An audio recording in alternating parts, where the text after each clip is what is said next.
Hi, Steffi here from The Makers. I thought I should show you how you can sometimes tidy up little very fine details, especially on the eagle owl that is January's 2024 Makers project, by using your needles to comb out the fibers. Now, you can use a comb, but you might catch the fibers and pull them out, which is not what you want to do. So you just use your felting needle.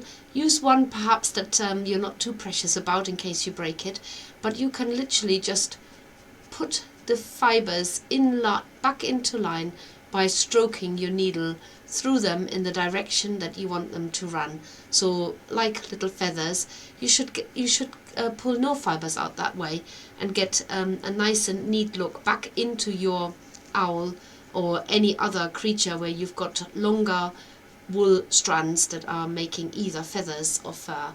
And of course this is not just here for this project, but in general wherever you have got a project where you are using the shape of the fibers and the way that they run to create the impression of fur or feathers, this is a really good way to get them in line again and nice and neat. So even if your creature gets a little bit ruffled up, you can unruffle it quite easily by just combing out the fibers and make it look nice and neat again.